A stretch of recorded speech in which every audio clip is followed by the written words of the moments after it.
Peace, everybody. It's Mumtahana with Beyond Clouds. Happy or good rainy morning. I'm on my way to the library and wanted to make a hopefully short video. Just kind of reminding people, if you did not already know this, let me tell you something. Power. You can have no money, no food or inadequate food.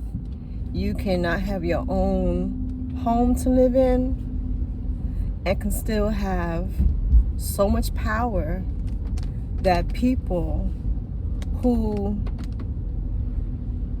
hang with you all the time, call you their brother, their cousin, their comrade, who travel with you, who, sleep next to you, and all these things will plot against you because they are so jealous and envious and want what you have. Something that for chosen people is something that comes to them, that's given to them, and that is already in them innately. And people will actually murder you. And of course, I'm talking about what happened to my son. Two Clouds, Muriyd, had nothing so far as tangible items, and he didn't care about that sort of thing. He wasn't, I'm a thrifter. And so he, like I, grew up in thrift stores and stuff like that. I always made it a point to not get my children involved in spending money on all these brand name items and putting emphasis on all these brand name items and stuff like that, because as far as I was concerned, a lot of my ancestors were forced to be branded with these white men's usually names on their backs and on their legs. And why would I want to teach my children to embrace that sort of ideology, that sort of white worship? And so, we do it today, paying hundreds and thousands of dollars just to have some cat's name or company name on us, because we think that makes us better people, or better than our neighbor at least, right? So I never got my children into that sort of thing. And so, Two wasn't into that. And again, none of my children are into that. And so he didn't care about like all those tangible sorts of things. And even and because of the work he did, it wasn't he wasn't able to hold like traditional type jobs. Well, he was a construction worker.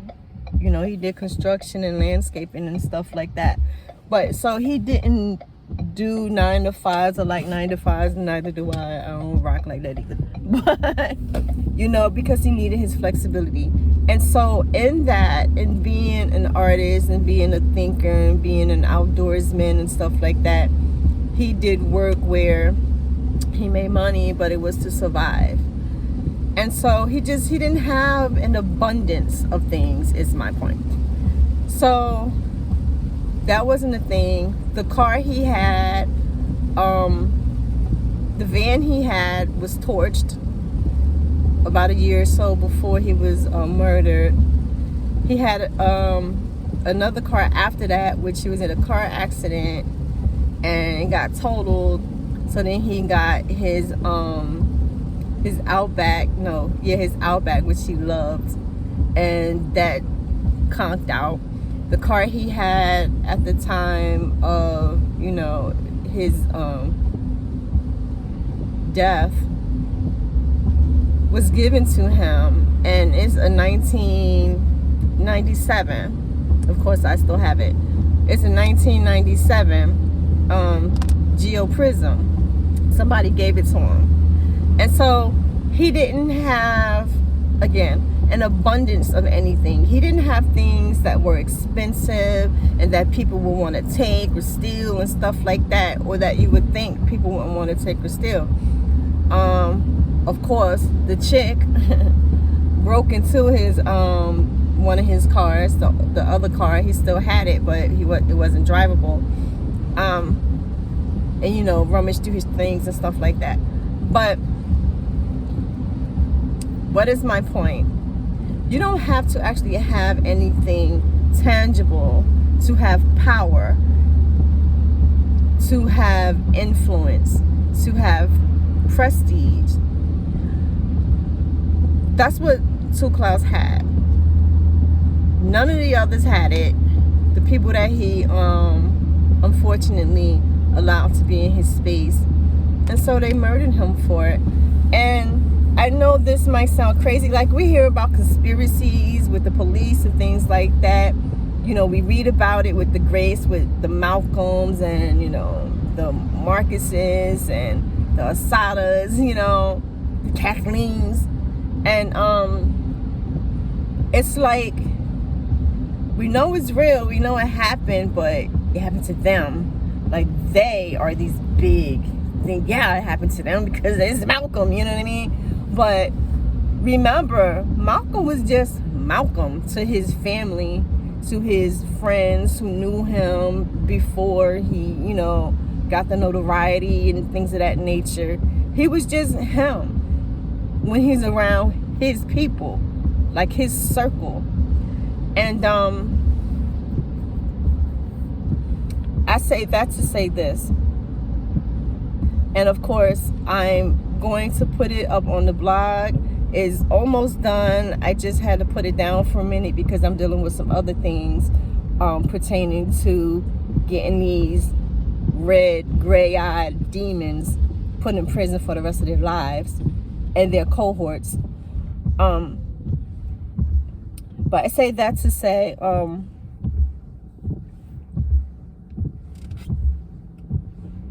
I got back the 911 transcripts, and the transcripts, along with the police report from when they came to take his body,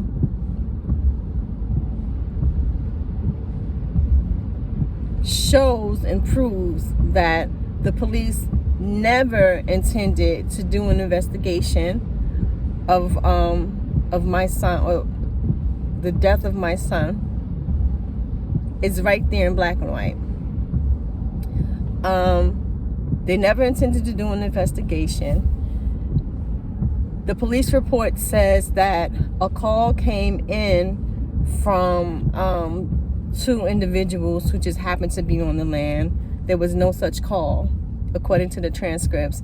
And I asked the woman specifically for clarity, and she said there was no call. There's no call. There's no transcript.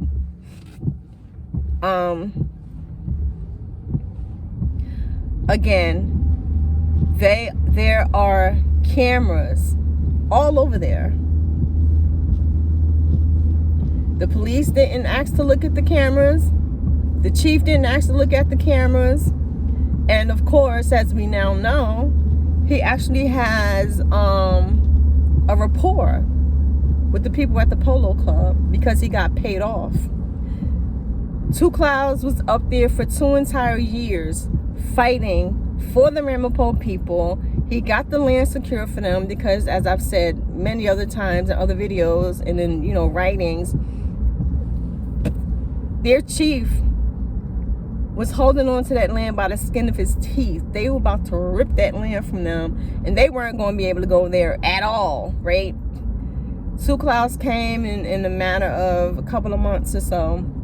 He secured the land for them, and which is why they have the land today.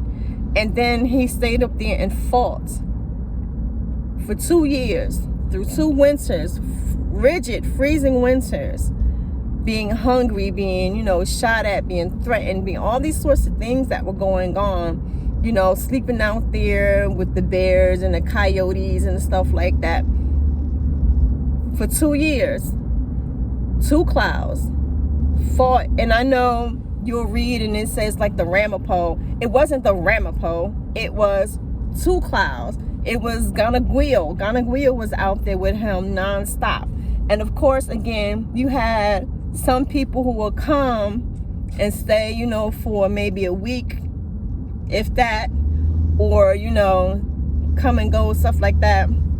But it was Two Clouds and it was Ganaguio, who was an elder. I made another video about him another time. It was them. And Two Clouds, of course, was the lead. He was always the lead down there for that camp, for that situation. The whole, with them even forming the Split Rock Sweetwater prayer camp, it was because of Muriyd. Two Clouds. They'll say, like, you know, they, again, the Ramapo did it. They may have come, the council may have come up with the idea with him, but if Two Clouds wasn't there, it never would have taken place, because none of them got it in them to do what he did. So for 2 years, he fought for the Ramapo people against the Polo Club, because it's not just the Polo Club, it's a whole community, HOA.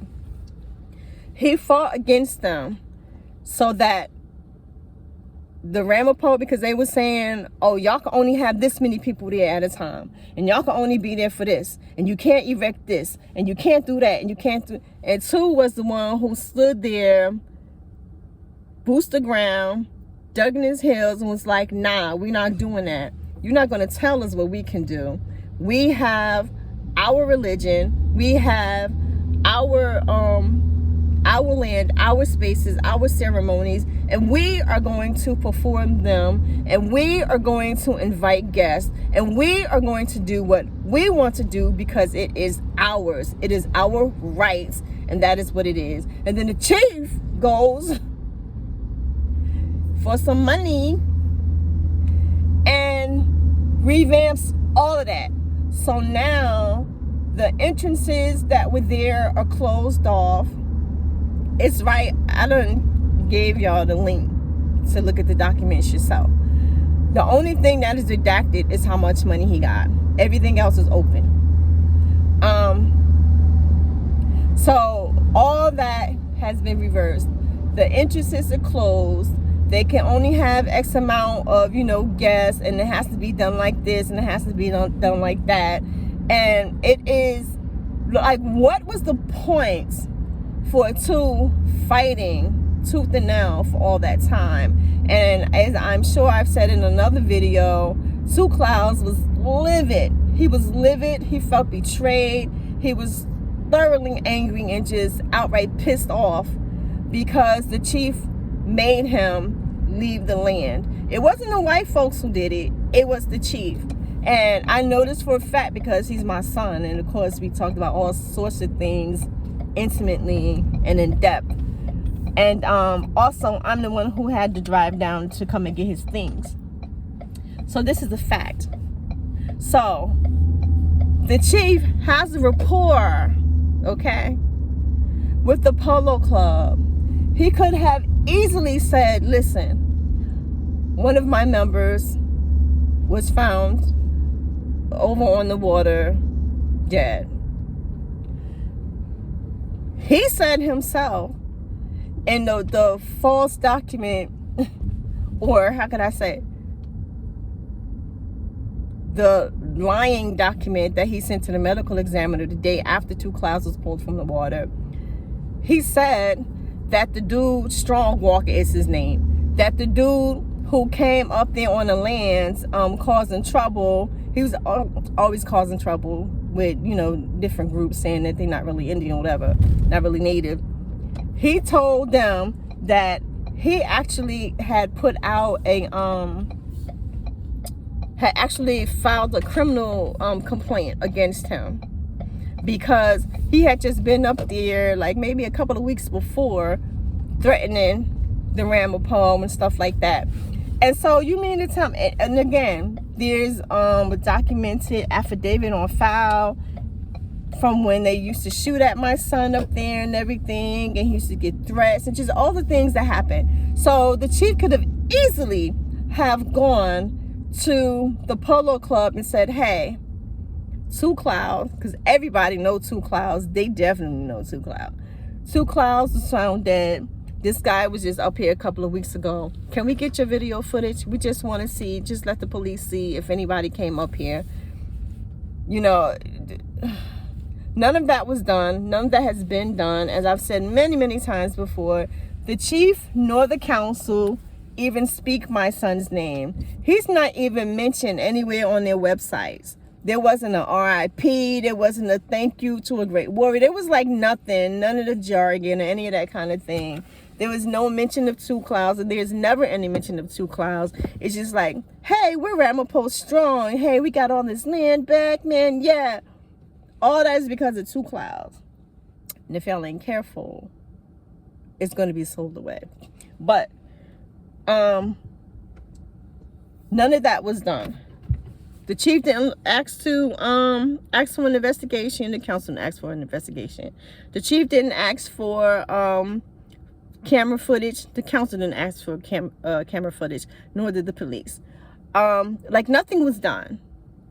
Nothing was done.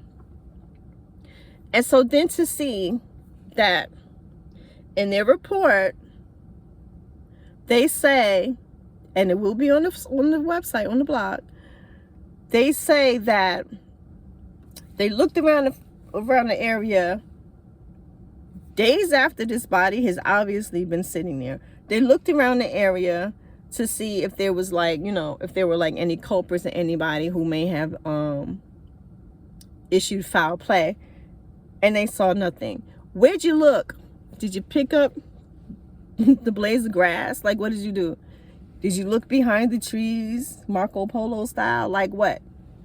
So they decided there was no foul play. Also, on the 911 transcripts, which started about a half hour or so after we know from the report, the timestamp on the report, that they were actually there, there is again no documentation of a call that came in. So how did they know that my son was there? Guess what I would like to know? How did they know he was there?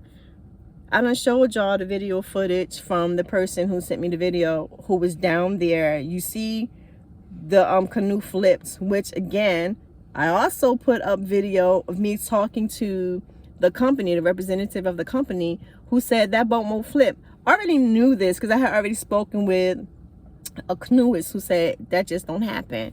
But I needed to bring it as proof to the people. So that is why I recorded the call, so that you all can hear for yourselves.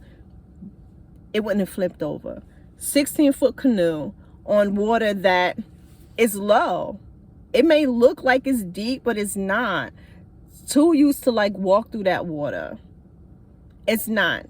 And so, and during that time of year, I don't know if I put a video up of that yet, but during that time of year, it's always low. I do have, I think I have a picture that's coming out with that article actually of me taking the picture, and you can see how low the water is.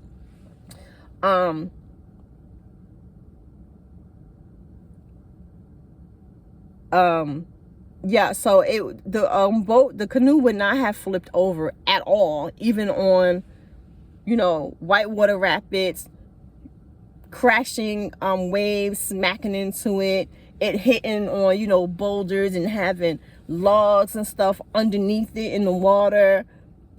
It wouldn't flip over. So why was it flipped on that water that's always calm? I've been down there during all sorts of weather. It's not bad enough. The water is not rough enough to have flipped a 16-foot canoe, Mad River canoe, that is built for class 3 whitewater rafting. So why is it flipped over? And it takes more than one person to flip that thing. Why is it flipped over? There's no evidence of a medical emergency. There's no evidence of a suicide. There's no evidence of an accident. The ethanol that was in his system is due to decomposition. So there's no evidence of him having been drunk, like people kept wanting to say. There's no evidence of anything happening to him which would have made him fall out of the boat while flipping the boat and then hitting in the water and not being able to just simply stand up and walk out the water. There's no evidence of any of that. There's no evidence of fluid in his lungs or around his lungs, nor in his abdominal area. There's no froth or foam in the tracheal area, in the mouth, in the nasal cavity. The nasal cavity is clear, which means what a drowning is you're taking in water and becoming asphyxiated because of it. There's nothing in his nasal passageway. Why? Because he was already dead when he went into the water. Period. But nobody is saying anything. The police decided when they were still there on the land, even though you have Two Clouds, who again, they are well aware of who Two Clouds was. You have Two Clouds, you have Two Clouds in the water dead. Everybody know cats coming for him left and right. He's in there with no shoes on. First of all, who canoes with no shoes? Just sucks. But he's in there with no shoes on, which have not appeared. That's not reason enough for you to at least look at the cameras and say, all right, let's just make sure nobody came through.